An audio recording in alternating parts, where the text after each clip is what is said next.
Today's program is brought to you by OTCStockShark.com. For the latest and greatest OTC and Pink Sheets information, sign up for your account at OTCStockShark.com. Thank you for tuning in to TBC Today. I'm Brandon Vincent. And I'm Angelina Soriano. In U.S. news, nearly 40 million Americans receive food stamps, the latest in an ever higher string of record enrollment that dates from December 2008 and the U.S. recession. Food stamps are the primary federal anti-hunger program helping poor people buy food. Enrollment is highest during times of economic distress. The Agriculture Department said 40 million people, or 1 in 8 Americans, were enrolled for food stamps during April, an increase of 260,000 from January. Enrollment has set a record each month since reaching 32 million in December. USDA estimates enrollment will average 40.5 million people this fiscal year, which ends September 30th, at a cost of up to $59 billion. For fiscal 2011, average enrollment is forecast for 43.3 million people. In today's international news, ever since Homo sapiens first wandered out of Africa, the story of humanity has been one of constant migration. Today, 213 million people in the world are living in a country other than the one in which they were born. Just 10 countries absorb the majority of global migration, which the U.S. is leading the pack by a wide margin. The most important factor that determines a country's rate of immigration is the availability of jobs. People who have moved to the U.S. account for 20% of the world's total migrants, according to a report from the UN Department of Economic and Social Affairs. Russia and Germany follow behind the U.S. with about 5% of the world's migrants each. But while the economy is important, the openness of society also determines how many immigrants enter a country. In Japan, xenophobic laws and traditions keep immigration numbers low despite harboring the world's third largest economy. Some Middle Eastern countries serve as exceptions to that rule, accepting large numbers of immigrants to work in the oil, service, and construction industries while simultaneously maintaining closed societies. For example, Saudi Arabia is the 4th most common destination for immigrants, with 3% of the world's migrants now living there. However, immigration in those Middle Eastern countries primarily involves workers coming into the country by themselves for a few years and then returning home. When looking at people who arrive in the country, put down roots, and stay for the rest of their lives, no other nation accepts nearly as many citizens as the United States. In entertainment news, Larry Burkhead, a partner of Anna Nicole Smith and the father of her daughter Danny Lynn, is selling some of the former model's memorabilia at an upcoming auction for charity and his daughter's future. Burkhead, a photographer who became a key figure in the media circus surrounding Smith's tragic death in 2007, said he doesn't need the money, but his daughter does have different needs, such as security and private schools.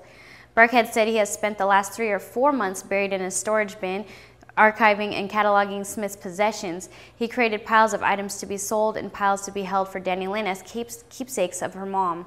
Up for bid at the event held by Julian's Auctions on June 26 in Las Vegas are big-ticketed items such as a 1992 Mercedes-Benz 300 SL Roadster and several bronze statues, both given to Smith during her marriage to oil tycoon J. Howard Marshall. Smith's Marilyn Monroe memorabilia, such as a Marilyn cookie jar and many gowns she wore at red carpet events, and several of her own paintings also go under the hammer. Even a dog bed and bowls belonging to Smith's miniature poodle are up for sale. A dress worn by Smith in a PETA ad will earn proceeds for the animal rights group. With the exception of the PETA gown, sales from the items will be tallied and a flat fee will go to the Anna Nicole and Daniel Wayne Smith Foundation. The foundation, which helps underprivileged children, was funded by Smith after her son Daniel's death of an accidental drug overdose at age 20. The rest of the money will go into a trust for Danny Lynn. Smith, a former Playboy model and TV celebrity, died in February 2007 in Florida of an accidental drug overdose. At the time, Smith was in a legal battle over proceeds from the estate of her dead husband, and Danny Lynn stood to be the key beneficiary.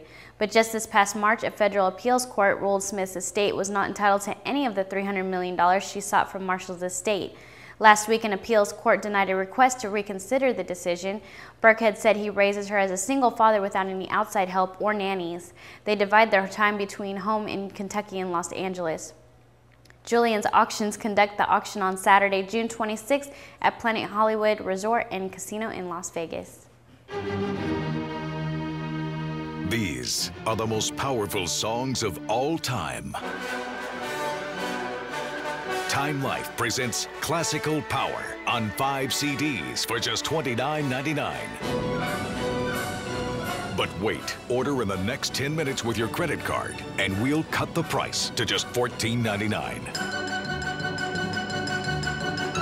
That's right. You get 5 CDs for just $14.99. Then preview other beautiful classical CDs. Satisfaction guaranteed. This collection is not sold in stores, so call now and get Time Life's Classical Power on 5 CDs for just $14.99. Call 1-800-731-0511 to order Classical Power for $14.99 plus shipping when you call in the next 10 minutes with your credit card or order online at timelife.com/power. In today's tech news, Apple questioned recent data showing smartphones using Google's Android operating system surpassing iPhone sales in the United States, and said there are no signs that the competition is gaining in the smartphone market. Smartphones using Android accounted for 28% of the U.S. unit sales in the first quarter, ahead of Apple at 21%. Research in Motion was number 1 at 36%. Apple said this data didn't provide a complete picture. An Apple spokeswoman said, "This is a very limited report on 150,000 U.S. consumers responding to an online survey and does not account for the more than 85 million iPhone and iPod Touch customers worldwide." The iPhone far outsells Android on a worldwide basis, and a report from IDC last week which showed the iPhone with a 16.1% global market share behind number 2, RIM. Apple has sold more than 51 million iPhones since it started selling the device in 2007. Shares of Cupertino, California-based Apple rose 2.2% to $259.55 on the NASDAQ. In health news, the White House issued rules allowing young adults to remain covered by their parents' health insurance policies up to age 26. Under the rules, an employer-sponsored health plan or a company selling individual insurance policies must offer coverage to subscribers' children up to the age of 26, regardless of whether a child lives with his or her parents, attends college, or is a dependent for income tax purposes, or receives financial support from the parents. Coverage is to be available to married and unmarried children alike. The Secretary of Health and Human Services estimated that 1.2 million people would gain coverage because of the new requirement. The Health Department estimated that the average cost to cover each new enrollee would be $3,300 in 2011 and $3,500 in 2012. The rules generally take effect for insurance planners that begin on or after September 23rd this year. This week, the White House urged employers to follow the example of insurance companies and extend coverage to their employers' adult children up to age 26 immediately. Under the rules, insurers and employers must provide young adults with a 30-day opportunity to enroll in their parents' coverage. Terms of coverage cannot vary based on the age of young adults under 26. Thus, the White House said an insurer violates the law if it imposes a surcharge on premiums for children 19 to 25. In today's financial news, an increased profit outlook from international business machines sparked a technology-led stock market rally, pushing the Dow Jones Industrial Average to recoup the rest of its losses from last week's plunge and then some. The Dow was recently up 140 points, or 1.3%, more than 20 points above its close. The session before it suffered a historic flash crash. IBM jumped $4.95, or 3.9%, to $131.84 a share after its chief executive said the technology giant would double its earnings to at least $20 a share by 2015, as it more aggressively pursues business in software and high-growth emerging markets.